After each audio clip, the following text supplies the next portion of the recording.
the true story of American scientist J. Robert Oppenheimer and his role in the development of the atomic bomb, thus helping to end World War II.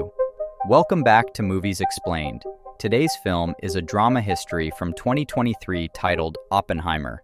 The film begins with Robert Oppenheimer recalling a moment from his past during a security hearing where he's accused of leaking classified information. He suggests that to understand the situation, we need to look at his entire life. In 1924, a young Oppenheimer is studying physics at Cambridge. During a lab, he spills chemicals and is told to redo his work. Despite this, he insists on attending Niels Bohr's lecture. To buy time, he pretends to comply, but secretly poisons an apple with cyanide. The next day, realizing the gravity of his actions, he rushes back to replace the poisoned apple. He encounters Bohr, who is about to eat the apple, and intervenes, saving Bohr's life. Impressed, Bohr advises Oppenheimer to switch to a university that will help him reach his full potential. Oppenheimer goes to the University of Göttingen and delves into quantum physics, getting ready to write his dissertation. The story then shifts to Louis Strauss being considered for Secretary of Commerce.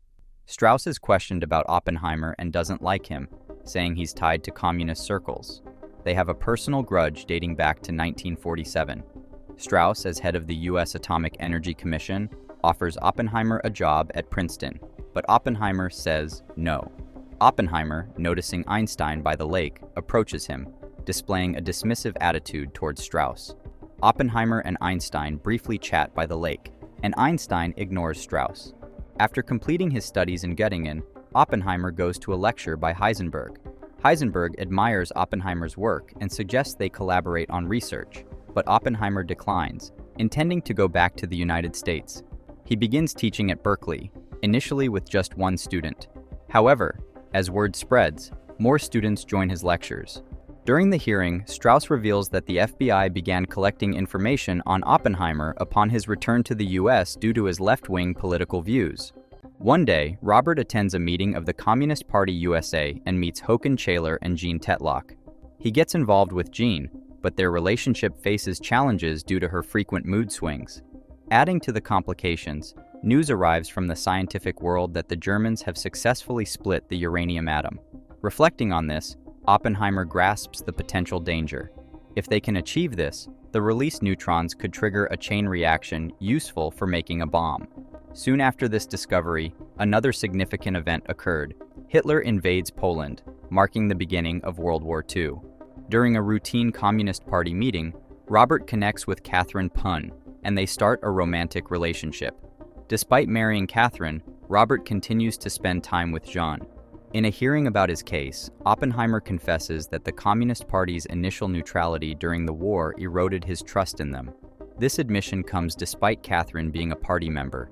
While at the university, Oppenheimer crosses paths with General Leslie Groves. Groves asks Oppenheimer to lead the Manhattan Project, aimed at building an atomic bomb. The urgency stems from concerns that the Nazis might develop this devastating weapon, and they already have a significant head start in its development. Robert emphasizes that the US has a singular opportunity to outpace Hitler in developing the atomic bomb. He hopes that Hitler's anti-Semitic views would hinder Jewish scientists, like Heisenberg, from building the bomb. Robert contends that scientists who fled Hitler's oppression and sought refuge in the US should be part of the development. Initially reluctant, General Groves is persuaded by Oppenheimer that involving these scientists is the only chance to beat Hitler in the race for nuclear weapons. To support the Manhattan Project, a new city is being constructed in Los Alamos for scientists and their families.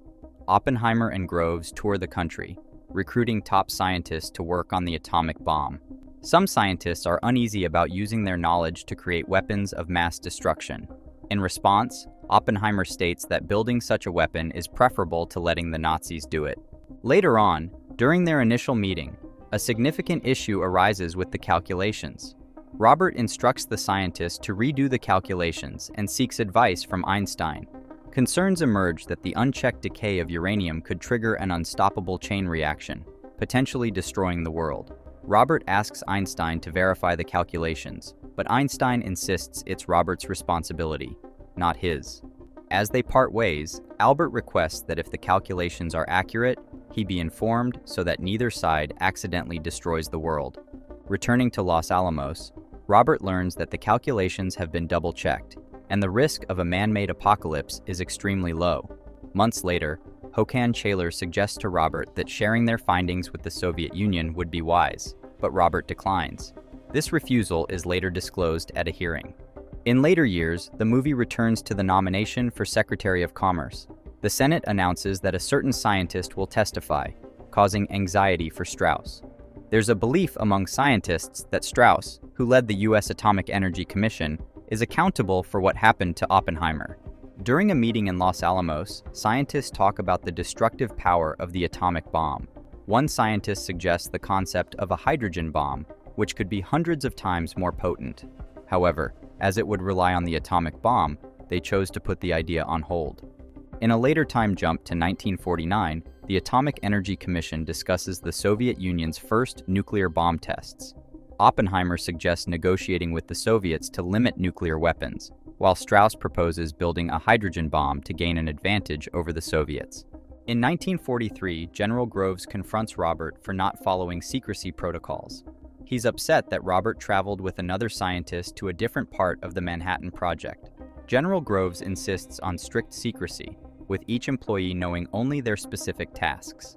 However, during the hearing, the general firmly states his belief that, despite security breaches, Oppenheimer didn't pass information to the Soviets. Oppenheimer's relationship with Jean is also brought up. Flashbacks reveal that he continued the affair. In the hearing, Oppenheimer confesses the affair to Catherine, who is present, leading to her leaving the room. The next witness, Colonel Boris Posh, who oversaw the secrecy of the Manhattan Project, is questioned. The colonel recounts an incident where Oppenheimer hinted about a Soviet spy network offering information through an intermediary. Boris asked for the intermediary's name, but Robert declined, not wanting to cause problems for Chevalier. However, a few months later, he did provide a name.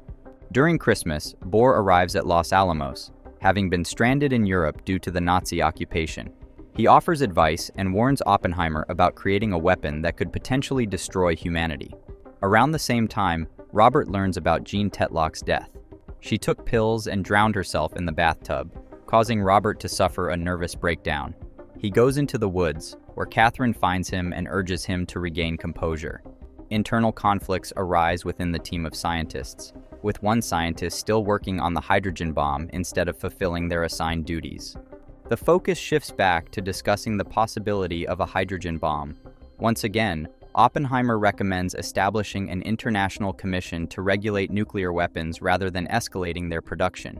He argues that building such a bomb would force the Soviets to follow suit. During this meeting, Oppenheimer encounters William Borden, who later writes a report to the FBI.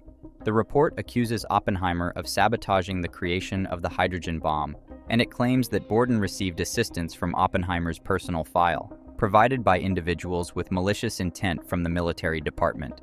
Returning to the wartime context and Germany's imminent surrender, some scientists question whether the atomic bomb should be used beyond a test site. Oppenheimer steps in and justifies using nuclear weapons against Japan, explaining that the alternative, a naval landing, would likely cost more lives. Oppenheimer's team prepares for the first test detonation of the atomic bomb, known as Trinity. The day before the explosion, Robert personally approaches the bomb to grasp the enormity of what is about to happen. The test is set for the early morning of July 16th. Oppenheimer and Groves spend a sleepless night in the bunker, anxious about the theoretical possibility that the explosion could destroy the entire world. The team gets sunglasses and welding glasses to watch the blast. As the timer counts down, tension rises. A blinding flash of light turns night into day, and Oppenheimer famously says, "Now I am become death, the destroyer of worlds." The test is successful and the crowd cheers. More bombs are built and sent to the military. Robert starts grappling with moral dilemmas about using such a powerful weapon against people. President Truman's radio speech about the nuclear bombings of Hiroshima and Nagasaki is broadcast, bringing joy as the war is nearing its end. However, Oppenheimer, burdened by guilt over the victims, addresses the team passionately. Simultaneously, he envisions the devastating impact of the bomb. Despite becoming a global science figure, with his picture on Time magazine's cover and an invitation to a reception with the president, Oppenheimer's conscience weighs heavily. During the reception, Truman initially praises Oppenheimer for developing the bomb. However, when Oppenheimer expresses remorse, Truman dismissively hands him a handkerchief, telling him to wipe off the blood metaphorically, and then calls him a crybaby before banishing him. In later years, during a hearing, it was disclosed that after the war, Oppenheimer dedicated himself to limiting U.S. nuclear capabilities. This puts him at odds with Strauss, who uses his influence to oppress Oppenheimer's loved ones. It becomes evident that Strauss leaked Oppenheimer's dossier to Borden and orchestrated a closed hearing to tarnish Robert's reputation. When questioned about when his stance on nuclear weapons changed, Robert responds that it shifted when he realized the U.S. would employ any weapon at its disposal. At the hearing's conclusion, the commission acknowledged Robert Oppenheimer's loyalty to the United States, but he lost his security clearance and political influence. Fast forward to 1959, former technician David Hill testifies against Strauss on behalf of many scientists due to his actions against Oppenheimer. Hill reveals that Strauss's actions were driven by personal grievances, including an incident during another hearing where Oppenheimer dismissed Strauss's ideas as less useful than a sandwich. Strauss fails to secure a ministerial nomination, including a rejection for a young Senator John F. Kennedy. The movie's final scene shifts to Einstein by the lake. Albert tells Robert that one day after they've punished him enough, they'll invite him to the White House and give him an award. However, it won't be for Robert. It will be for their benefit. As Einstein is about to leave, Oppenheimer asks if he remembers the day when Robert feared triggering a chain reaction that could destroy the whole world. Thanks for watching. Like and subscribe for more videos.